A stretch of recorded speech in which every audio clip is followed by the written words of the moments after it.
گنج بخش فیض عالم مظہر نور خدا ناقصانہ پیر کاملارہ معزز محتشم سادات اعظام مشائخ اعظام جملہ غلامان گنج بخش و غلامان مصطفیٰ صلی اللہ علیہ وسلم، نبی کریم صلی اللہ علیہ وسلم کی احادیث مبارکہ اور قرآن مجید کی کافی ساری آیات میرے پیش نظر ہیں۔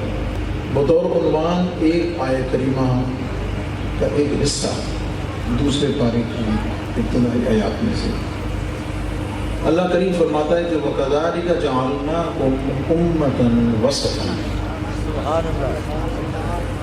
اسی طرح ہم نے تمہیں یعنی حضور علیہ السلام کی امت کو فرمایا کہ ہم نے تمہیں امت وسط بنایا ہے۔ پاکستان میں وسطیت پر بہت کم کام اور گفتگو ہوتی ہے اور ہوئی ہے۔ وسطیت کا مطلب ہے افراط اور تفریط سے بچا ہوا محفوظ درمیانی راستہ، میانہ روی کا راستہ، اعتدال کا راستہ۔ یعنی نبی کریم علیہ السلام کی امت کی خصوصیات میں سے ہے کہ وہ اپنے تمام امور میں ان کا تعلق خواہ دنیا سے ہو، عقیدے سے ہو، عمل سے ہو، وہ اس میں اعتدال کے راستے کو اختیار کرتے ہیں۔ ہم دیکھ رہے ہیں عصر حاضر میں کہ بہت سارے احباب، اسٹیج، افکار، بالخصوص اہل سنت و جماعت کے درمیان میں عقائد و نظریات پر بات کرتے ہوئے وہ اہل سنت و جماعت کا جو راہ اعتدال ہے اس سے وہ ہٹ جاتے ہیں۔ یاد رکھیں جملہ یہ میرا ہے، عطا حضور فیض عالم کی ہے۔ کسی بھی صحابی سے محبت کا مطلب، عشق کا مطلب ہرگز نہیں کہ حضور کی اہل بیت کی کسی فرد کی شان میں کمی کا تصور بھی کیا جائے۔ میں جملوں میں آپ کی توجہ چاہوں گا، اور مجھے بات کرتے ہوئے اسپیشلی دادا صاحب رحمۃ اللہ علیہ کی نسبت سے اور مجھے احساس رہتا ہے کہ میرے کمزور کندھوں پہ کیا ذمہ داری۔ پھر سنیں، کسی صحابی سے عشق محبت کا مطلب یہ ہرگز نہیں، یا ان کی شان یا ان کے ذکر کو اس طرح ہرگز بیان نہ کریں کہ حضور کے کسی اہل بیت کی فرد کی شان میں کمی یا گستاخی کا تصور بھی ہو۔ اور اس کے مقابلے میں دوسری بات، سرکار کے اہل بیت سے عشق محبت کا مطلب یہ ہرگز نہیں کہ کسی صحابی کی شان میں کمی کی جائے۔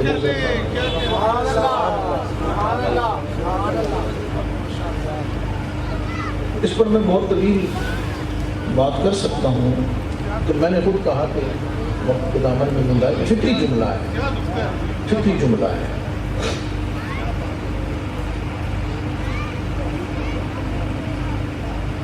حضور سیدی فیض عالم، میں اپنی اس فکر پر ایک دلیل کشف الماجود شریف سے رکھتا ہوں۔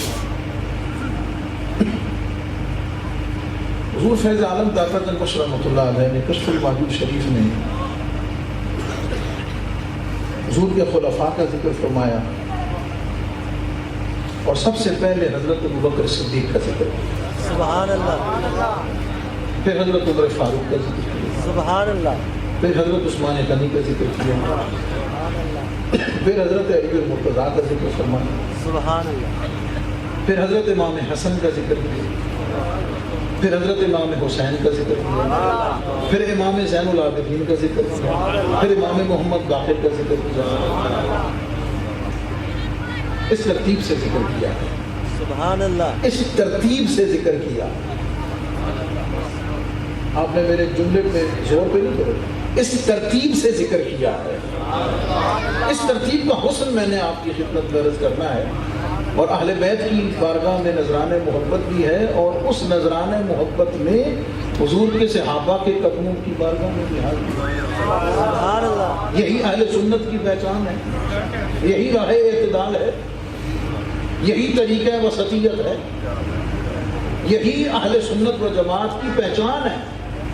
حضور فیض عالم داتا گنج بخش رحمۃ اللہ علیہ نے 3 ہستیوں کا ذکر حضرت علی پاک سے پہلے کیا ہے، اور 3 کا ذکر حضرت علی پاک کے بعد کیا ہے۔ سبحان اللہ۔ آپ ہیں میرے ساتھ؟ سبحان اللہ۔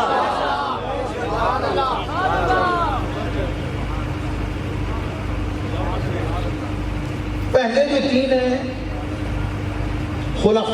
خلفائے اربع 4 ہیں، 3 کا ذکر علی پاک سے پہلے، 3 کا ذکر علی پاک کے بعد،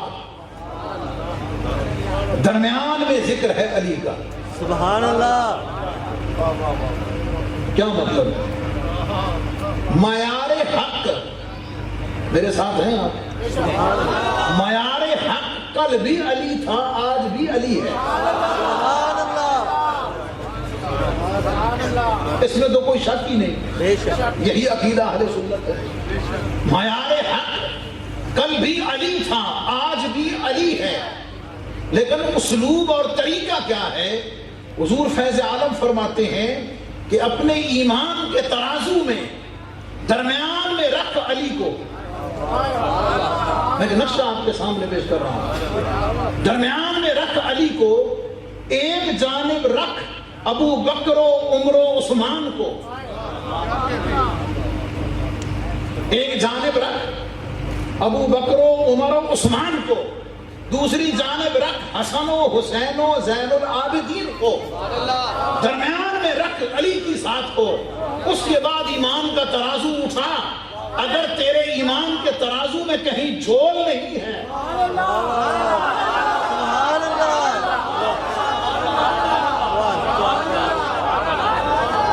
اگر تیرے ایمان اور عقیدے کے ترازو میں کہیں جھول نہیں ہے، تو طریقہ اہل سنت پر ہے، وہ طریقہ داتا گنج بخش پر ہے، اس لیے کہ علی کی ذات وہ ذات ہے کہ جس کے بغیر نہ گھر والے پورے ہوتے ہیں نہ در والے پورے ہوتے ہیں۔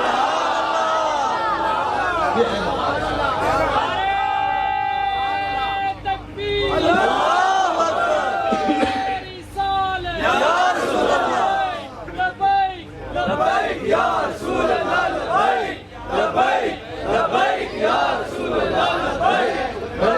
اس پر میرے پاس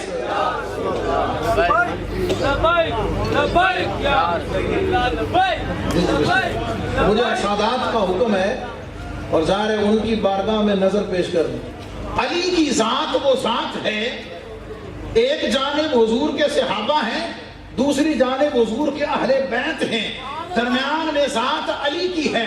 علی اہل بیت میں بھی ہے، علی صحابہ میں بھی ہے، سبحان اللہ۔ دونوں میں ہے، اور حکم یہ ملا ہے کہ درمیان میں ذات رکھ علی کی، ایمان کے ترازو کو اٹھا، اگر تیرے ایمان کے ترازو میں لیول برابر ہے، جھول نہیں ہے، تو اہل حق میں سے ہے، تو داتا علی حجویری کے طریقے پر ہے، طریقہ اہل سنت پر ہے، اس لیے کہ علی کی ذات وہ ذات ہے جس کے بغیر نہ در والے پورے ہوتے ہیں نہ گھر والے پورے ہوتے ہیں، نہ در والے پورے ہوتے ہیں نہ گھر والے۔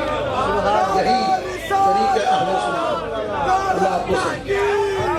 ارے حیدری، یہ بات ہے، ارے حیدری، علی کے بغیر نہ در والے پورے ہیں نہ گھر والے پورے ہیں، دونوں میں سے کو پورے۔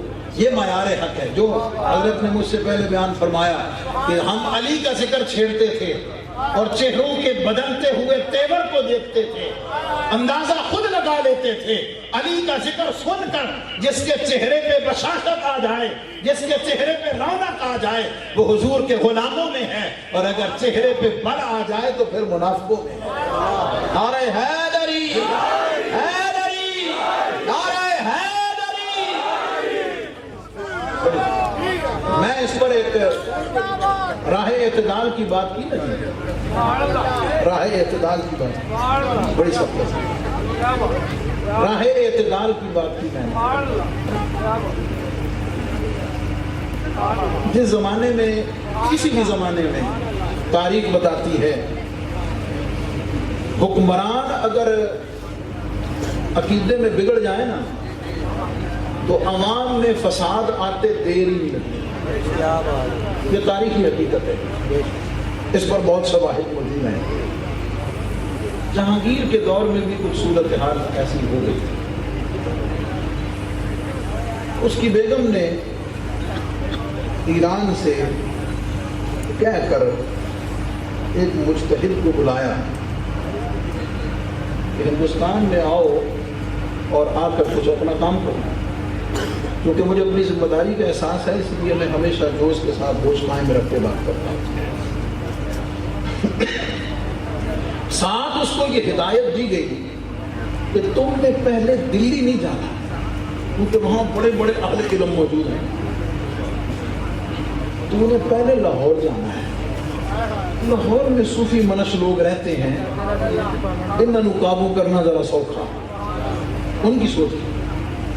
چنانچہ وہ لاہور آئے اور دور تھا حضرت میاں میر رحمۃ اللہ تعالیٰ ان کے دور۔ وہ شخص جب حضرت میاں میر کے آستانِ پاک کی چوکھٹ عبور کر کے اندر آیا نا تو آپ اپنے غلاموں کے ساتھ بیٹھے ہوئے تھے، خدام کے ساتھ، تو آپ نے دور سے دیکھ کر فرمایا بیلیو وہ جو نظر آ رہا ہے نا تمہیں، میں اس کے ماتھے پر بدبخت لکھتا ہوا پڑھ رہا ہوں۔ یہ کامل کی نظر ہے، یہ ولی کی نظر ہے، لیکن ظاہر ہے جب قریب آئے تو مربت کا، محبت کا تقاضا تھا، ویلکم کیا، بٹھایا، خاطر تواضع کی، پوچھا جی کیسے آنا ہوا۔ توجہ ہے جناب، میں اس راہ اعتدال پر یہ بات کر کے اجازت چاہتا ہوں کہ میں نے فکر آپ کو سمجھا، اور جملہ کہہ دوں آپ کو، طریقہ اہل سنت خارجیت سے پاک ہے، رافضیت سے پاک ہے، ناصبیت سے پاک ہے۔ سبحان اللہ، جس میں رافضیت ہے، خارجیت ہے، ناصبیت ہے، وہ باقی کچھ ہو سکتا ہے، طریقہ اہل سنت نہیں ہو سکتا۔ سبحان اللہ، اس کو اپنانا ہی راہ نجات۔ آپ نے پوچھا حضرت میاں میر رحمۃ اللہ علیہ یہ کیسے آنا ہوا؟ اس نے کہا کہ میں اہل بیت کی شان بیان کرتا ہوں، میرا کام اہل بیت کی شان بیان کرنا ہے۔ آپ چوکڑی مار کے بیٹھے ہوئے تھے، اہل بیت کا نام سنا تو دوزانوں ہو کے بیٹھ گئے۔ توجہ ہے جناب، سبحان اللہ، فرمائے جی ارشاد فرمائیے، کوئی بات سنائی جی اہل بیت کی شان میں؟ بات سنے اس مجتہد نے کیا کہا؟ اس نے کہا کہ نجف اشرف شریف جہاں جناب علی المرتضیٰ شیر خدا مدفون ہیں، آپ کے وہاں جسم پاک کے موجود ہونے کی یہ برکت ہے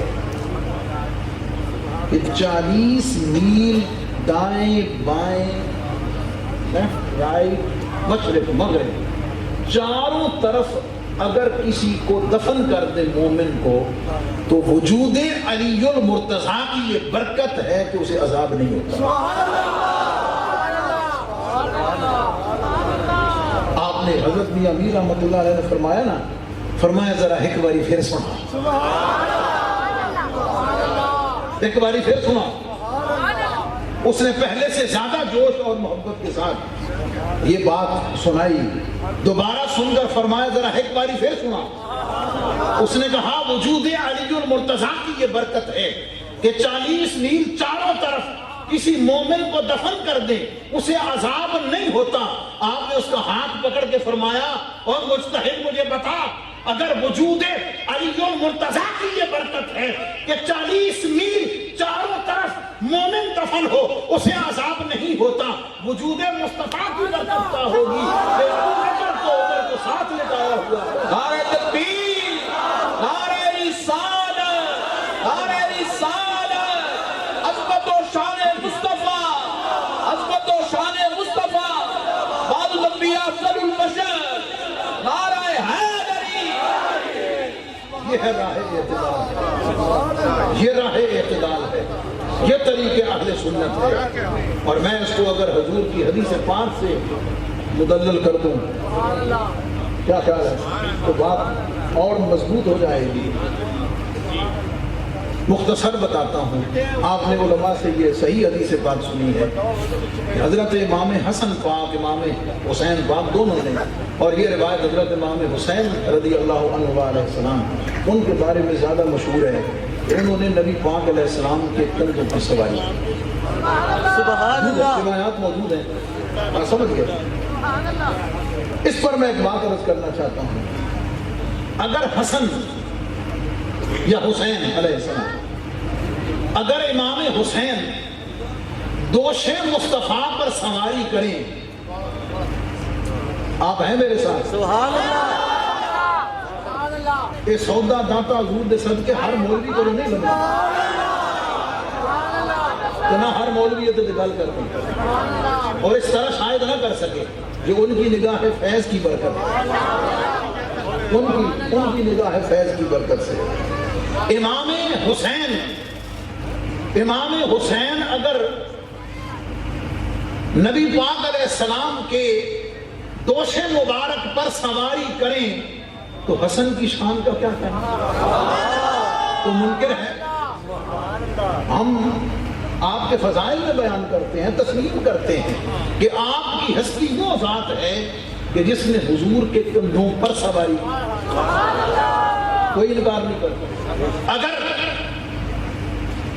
امام حسین حضور صلی اللہ علیہ وسلم کے کندھے مبارک پر سواری کریں تو حسن کی شان کا کیا کہنا؟ سبحان اللہ. لیکن یاد رکھنا چاہیے غار ثور پہ چڑھتے ہوئے ہم کیوں بھول جاتے ہیں؟ غار ثور پہ چڑھتے ہوئے ابو بکر کے کندھوں پر مصطفیٰ نے سواری کی ہے. میں پوچھنا چاہتا ہوں, کہنا چاہتا ہوں, اس راہ اعتدال پر رہتے ہوئے علی کی شان کو بھی سلام, ابو بکر تیری عصمت کو بھی سلام, لیکن راہ اعتدال کی, راہ وسطیت کی رہنمائی کرنا چاہتا ہوں, عرض کرنا چاہتا ہوں. اگر امام حسین حضور کے کندھے پر سواری کریں تو حسن کی شان بڑھتی ہے, امت نہ مانے تو گنہگار ٹھہرتی ہے. ابو بکر کے کندھے پر مصطفیٰ سواری کریں تو پھر ابو بکر کی شان کا کیا کہنا ہوگا؟ اس کے بارے میں سبحان اللہ. اس لیے میں نے کہا وَكَذَلِكَ جَعَلْنَاكُمْ أُمَّةً وَسَطًا. آج کے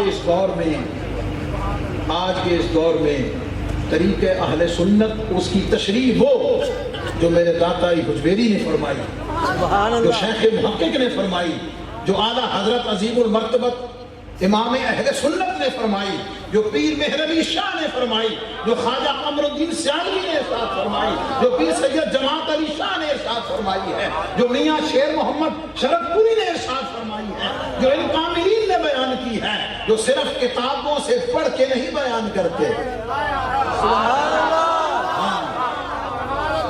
جو کتابوں سے پڑھ کے بیان نہیں کرتے, جس کے نام کی کتابیں ہیں اس کو دیکھ کے بات کرتے ہیں. پیر کرم شاہ صاحب رحمۃ اللہ تعالیٰ علیہ حضور صاحب امت جامع ازہر سے پڑھ کر تشریف لائے نا جی, تو طلاق ثلاثہ کے بارے میں انہوں نے صرف ارشاد فرمایا, فتویٰ نہیں دیا. آج تک فتویٰ جاری ہوا بھی نہیں میرا شریف سے. 3 طلاقوں کے 3 کا ہی فتویٰ جاری ہوتا ہے. انہوں نے صرف مشورہ دیا, اس پر غور کر لینا چاہیے.